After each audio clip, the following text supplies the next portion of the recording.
सबको जय मसीह की। मैं जतिन बब्बर और आप देख रहे हैं मसीह परिवार चैनल। तो जैसे कि आप सब जानते हैं कि हम अपने चैनल पे, मसीह परिवार चैनल पे अलग अलग पास्टर्स की वीडियो को अपलोड करते हैं। अगर आप भी अपनी वीडियोस को, अपनी मिनिस्ट्री की वीडियोस को, अपनी टेस्टिमनीज को हमारे चैनल मसीह परिवार चैनल पे अपलोड करवाना चाहते हैं तो आप हमारे नंबर पे कांटेक्ट कर सकते हैं 9041690174।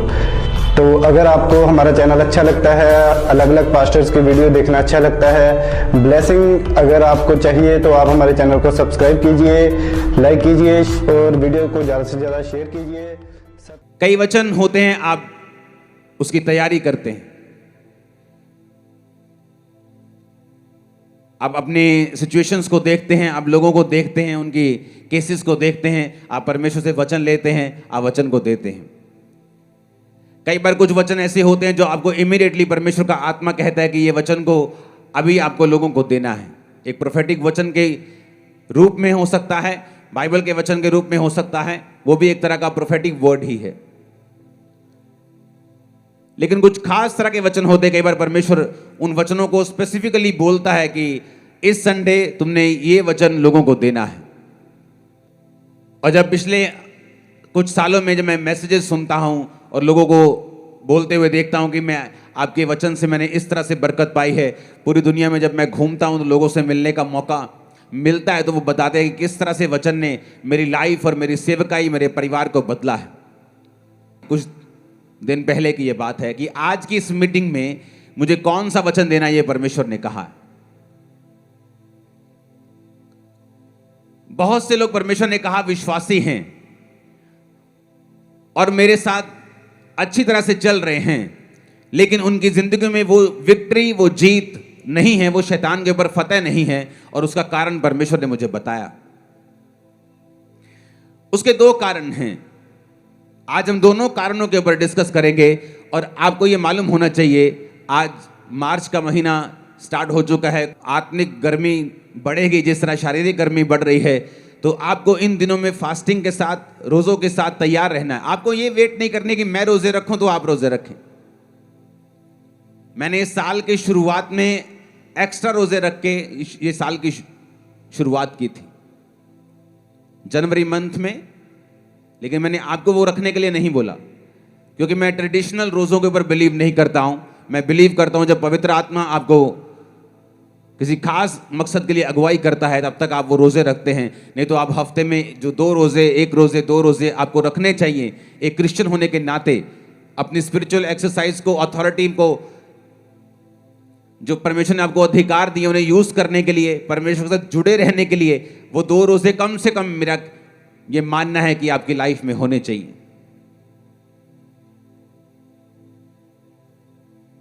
पहला शमूएल 17 उसकी 1 से 11 आयत को मैं पढ़ूंगा और उसके बाद मैं वो वचन डिस्कस करूंगा जो परमेश्वर ने मुझे आपको बताने के लिए आज बोला है, खास आप लोगों को।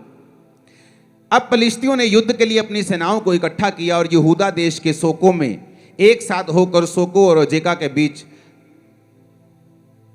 अपेस दमीम में डेरे डाले। और शाऊल और इजरायली पुरुषों ने भी इकट्ठे होकर एला नामक तराई में डेरे डाले और युद्ध के लिए पलिश्तियों के विरुद्ध पांति बांधी, यानी लाइन लगाई। पलिश्ती तो एक और पहाड़ पर और इजरायली दूसरी ओर पहाड़ पर खड़े रहे और दोनों के बीच एक तराई थी। तब पलिश्तियों की छावनी में से गोलियत नामक एक वीर निकला जो गत नगर का था। उसकी लंबाई 6 हाथ 1 बित्ता थी। 6 हाथ का मतलब होता है 10 फीट के करीब। अगर आज आप बड़े बड़े जो शूरवीर आप देखते हैं आज के ज़माने के, वो खली हो, वो कोई भी हो, 7 फुट 1 इंच किसी की हाइट है, 7 फुट 2 इंच किसी की हाइट है। लेकिन आप इमेजिन कर सकते हो, ये बंदा 10 फीट का था और उसके सिर पर पीतल का टोप था। एक पत्थर का झिलम वो पहने हुए था जिसका तौल 5000 शकेल पीतल का था। उसकी टांगों पर पीतल के कवच थे, उसके कंधों के बीच बर्शी थी। भाले की छड़ उसकी जुलाही के डोंगे के समान थी। उसका फल 600 शकेल लोहे का था, यानी कम से कम जो उसके हाथ में भाले का जो हिस्सा था वो 57 किलो का था। आज अगर आप में से 90% लोगों को बोलो कि 57 किलो उठा के सिर्फ एक बार ऐसे कर दो तो नहीं कर पाएंगे। लेकिन उसने कहा कि वो उसके साथ वो लड़ता था और एक ढाल लिए हुए एक जन उसके आगे चलता था। वह खड़ा होकर इजरायली पांतियों को ललकार के बोला, तुमने यहां आकर लड़ाई के लिए क्यों पांति बांधी है? क्या मैं फलिश्ती नहीं हूं और तुम शाऊल के अधीन नहीं हो? अपने में से एक पुरुष चुनो कि वह मेरे पास उतर आए। यदि वह मुझसे लड़कर मुझे मारे तब तो हम तुम्हारे अधीन हो जाएंगे, यदि मैं उस पर प्रबल होकर मारूं तो तुम्हें हमारे अधीन होकर हमारी सेवा करनी पड़ेगी। वह फलिश्ती बोला, मैं आज के दिन इजरायली पांतियों को ललकारता हूं कि किसी पुरुष को मेरे पास भेजो कि हम एक दूसरे से लड़ें। और उस फलिश्ती को उस फलिश्ती की इन बातों को सुनकर शाऊल और उसकी समस्त इजरायलियों का मन कच्चा हो गया और वो अत्यंत डर गए। अब यहां पर दो सीन हैं। पहला कि शाऊल डरा क्यों? कौन था शाऊल? वचन यह कहता है कि शाऊल इजरायलियों का राजा था। और किसने खड़ा किया था? क्या वो वोट्स लेकर खड़ा हुआ था? क्या लोगों की सहमति से खड़ा हुआ था? या उसे परमेश्वर ने अभिषेक किया था? आप मुझे बताइए वो किस तरह खड़ा हुआ था? परमेश्वर ने उसे क्या किया था और किसके द्वारा किया था? शमूएल नबी के द्वारा परमेश्वर ने उसका अभिषेक किया। और वचन कहता है कि जब वो परमेश्वर के साथ जुड़ा रहा, जब तक उसने बड़े बड़े राजाओं को मारा और उसने बड़े बड़े राजाओं को जमीन पर ला दिया, क्योंकि परमेश्वर का अभिषेक जो था उस पर था और परमेश्वर का आत्मा उसके साथ था। ऐसी एक भी लड़ाई नहीं थी जिसे शाऊल हारा हो, और शाऊल एक भी लड़ाई में शर्मिंदा नहीं हुआ था। लेकिन अब यह क्या हो गया कि एक वीर आके निकलता है और बाइबल कहती है कि इजरायली सारे लोग कांपने लगते हैं और शाऊल राजा भी कांपने लगता है। ऐसा क्या हुआ कि यह कांपने लगा? क्योंकि वचन कहता है कि परमेश्वर के वचन पर चलते चलते शाऊल परमेश्वर के वचन से हटा।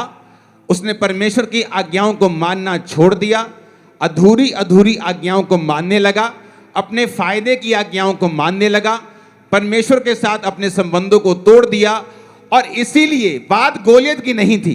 बात यह नहीं थी कि एक 10 फुट का बंदा 50-60 किलो की जुलाहे की डोंगी भाला बर्छा लेके उसके सामने खड़ा है और बड़ा लंबा और चौड़ा है और सैकड़ों किलो का है। बात यह नहीं थी।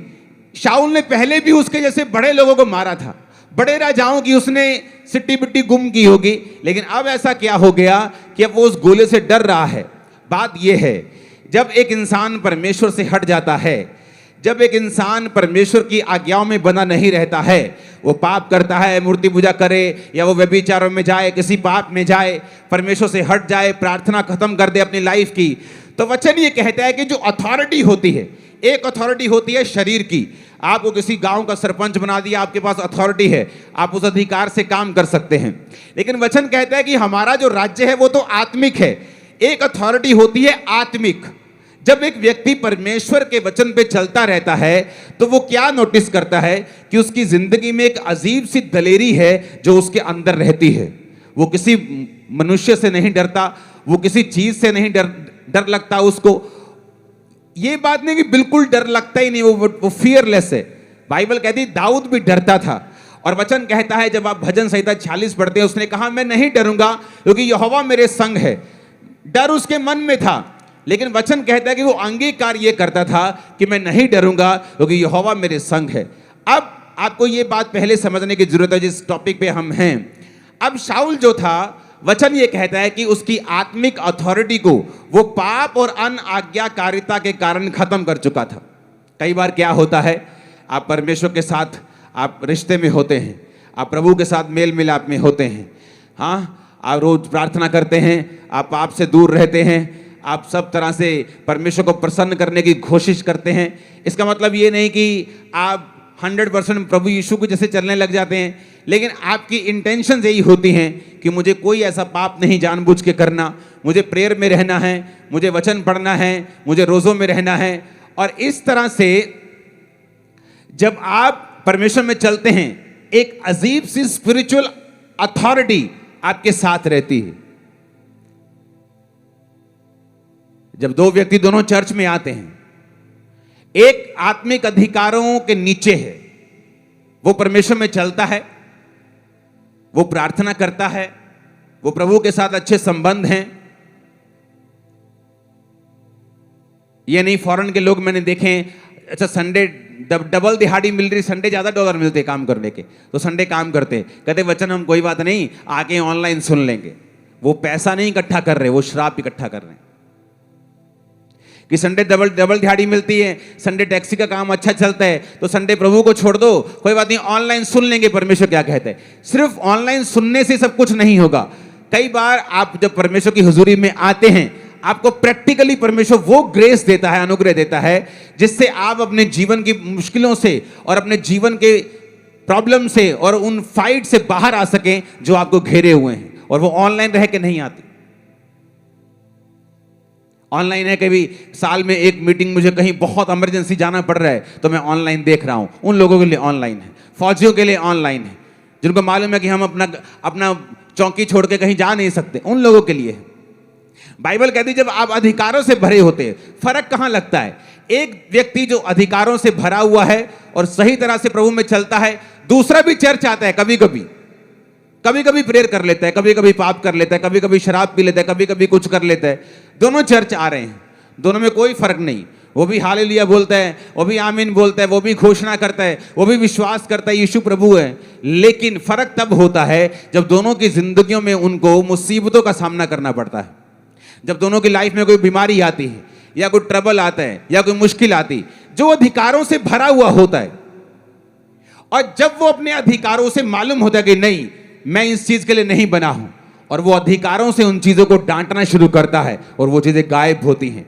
जब दूसरा सेम अधिकारों के साथ, सेम वर्ड्स के साथ प्रार्थना करना शुरू करता है, उसे अंदर से मालूम होता है कि मेरी प्रेयर का असर जो है वो नहीं है, मेरी प्रेयर में पावर जो है वो नहीं है, और वो प्रेयर शैतान के ऊपर इफेक्ट नहीं कर रही, और वो प्रॉब्लम के ऊपर, वो बीमारी के ऊपर जाके उसको खत्म नहीं कर रही, वो सिर्फ वर्ड्स हैं जो मैं बोल रहा हूं।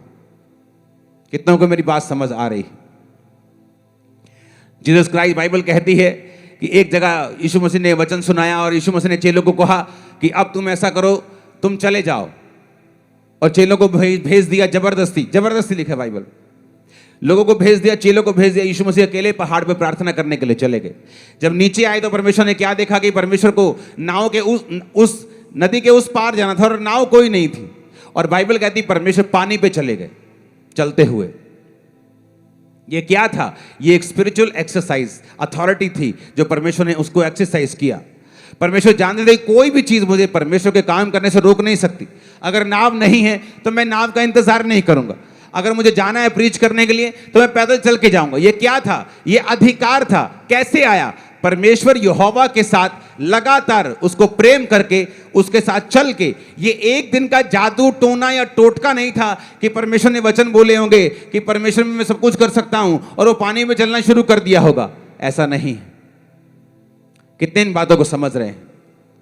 वो अधिकार कैसे आपकी लाइफ के अंदर आते हैं? वो अधिकार तब आते हैं जब आप परमेश्वर के साथ चल लेते हैं। अब मैं वही बात कर रहा हूं। जब दाऊद ने इसको देखा, पहला शमूएल 17 उसकी 22 से 27 में लिखा है कि दाऊद वहां पहुंचा। कैसे पहुंचा? सबसे छोटा था, यिशै का बेटा। यिशै के 3 बड़े बेटे दाऊद उसकी शाऊल की सेना में थे, तो शाऊल की सेना में काम कर रहे थे। तो दाऊद के बाप ने कहा, बेटा कुछ सामान ले जा खाने पीने के लिए। तो वो अपनी भेड़ बकरियों को छोड़कर सामग्री लेके, बाइबल कहती है उनको मिलने के लिए चला। और जब वहां पहुंचा तो वहां पे जो गोलियत था वो ललकार रहा था फिर से, और अपने देवताओं का नाम ले लेकर श्रापित कर रहा था। अरे तुम ईसाइयों हो, तुम किसी काम के नहीं हो, और डरपोको, गालियां निकाल रहा था उनको। और जब दाऊद ने देखा तो बाइबल कहती दाऊद अपनी सामग्री सामान के रखवाले के हाथ में छोड़कर रणभूमि को दौड़ा और अपने भाइयों के पास जाकर उसका कुशल क्षेम पूछा। वह उनसे बातें कर ही रहा था, फलिश्तियों की पांतियों में से वो वीर यानी गोलियत फिर से चढ़ आया और पहले के समान बातें करने लगा, और दाऊद ने उन्हें सुना। उस पुरुष को देखकर सब इजरायली अत्यंत भय खाकर उसके सामने से भागे। फिर इजरायली पुरुष कहने लगे, क्या तुमने उस पुरुष को देखा है जो चढ़ा आ रहा है? निश्चय वह इजरायलियों को ललकारने को चढ़ा आता है, और जो कोई उसे मारेगा राजा उसे धन देगा, अपनी बेटी का विवाह उससे कर देगा, उसके घराने को इजराइल में कर रहित यानी स्वतंत्र मतलब कि टैक्स फ्री कर देगा। उसे कोई इनकम टैक्स नहीं देना है, कोई सेल टैक्स नहीं देना है। दाऊद गधा है, ये तो बड़ी जबरदस्त बात है। दाऊद ने कहा, उस फलिश्ती को मार के जो इजराइलियों की नामधराई दूर करेगा, उसके लिए क्या किया जाएगा। दाऊद मेक श्योर करना चाहता था कि इतनी बड़ी ब्लेसिंग है उसको मारने की, क्या सचमुच मेरे घराने को टैक्स फ्री कर दोगे? क्या राजा अपनी बेटी की शादी मुझसे कर देगा? क्या मुझे बहुत सा धन देगा? लोगों ने कहा हां, जो कोई उसको मारेगा उसके साथ यही किया जाएगा। अब दाऊद जो था वो परमेश्वर के साथ संबंधों में था, परमेश्वर के साथ सही नाते में था। इसलिए दाऊद जब गोलियत की ओर देख रहा था उसे गुस्सा आ रहा था। कहता ये खतना रहित फलिश्ती, ये एक ऐसा इंसान जो यहोवा को नहीं मानता, यहोवा की सेना को कैसे ललकार सकता है? वो दाऊद की अणख कैसे जाग रही थी? क्योंकि वचन कहता है दाऊद का संबंध परमेश्वर के साथ था। इसलिए दाऊद के अंदर जो अधिकार था वो जाग रहा था और वो ललकार मार रहा था। पंजाबी के अंदर छाला मार रहा से अंदर कि ऐसा किमें हो सकता है कि ये बंदा परमेश्वर की सेना नू ललकारे और असी चुप करके बैठे रहिए।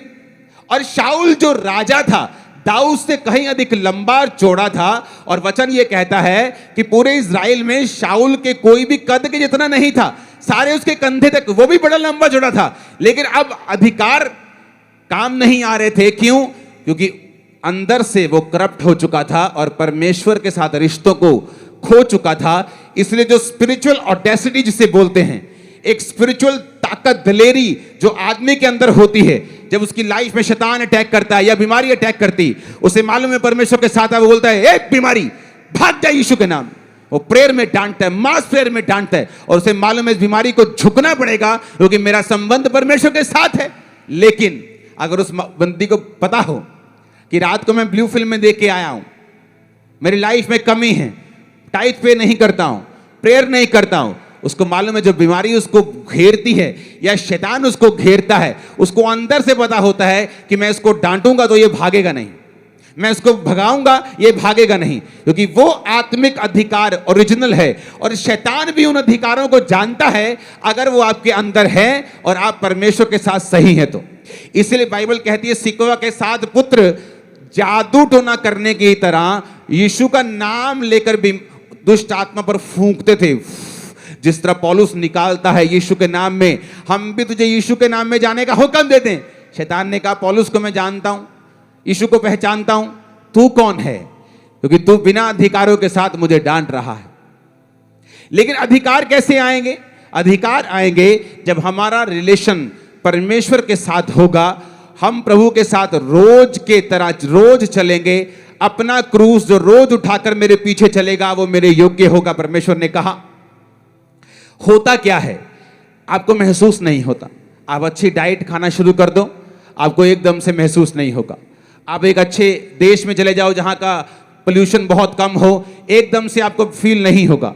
लेकिन जैसे जैसे आप समय बिताते जाएंगे आपको महसूस होना शुरू हो जाएगा। आपके बाल अच्छे हो रहे हैं, आपकी स्किन अच्छी हो रही है, आपकी बॉडी अच्छी। आपको बाद में मालूम होगा कि ये पोल्यूशन फ्री देश है, यहाँ पोल्यूशन कम है और आपकी बॉडी अच्छा रिस्पॉन्स कर रही है। धीरे धीरे आपको मालूम होना शुरू होता है, एकदम से नहीं। आत्मिक अधिकार भी उसी तरह से है। जब आप प्रभु के साथ चलना शुरू करते हैं, प्रेयर शुरू करते हैं, आप संडे प्रभु के घर में हैं, कुछ भी हो जाए, कोई लालच हो, दुगना पैसा दे, चुगना पैसा दे, कोई डराए, कोई धमकाए, कोई आपका रिश्तेदार शादी रख ले, लेकिन आप संडे चर्च में हैं, ये आपके अंदर अथॉरिटी को इकट्ठा करता रहता है। ग्रेस इकट्ठी होती रहती है और जब समय आता है मुश्किल का, ये काम आते हैं। कितने मेरी बात को समझ रहे हैं? हाथ उठा के हालेलुया बोलो। कितने इन बातों को समझ रहे हैं?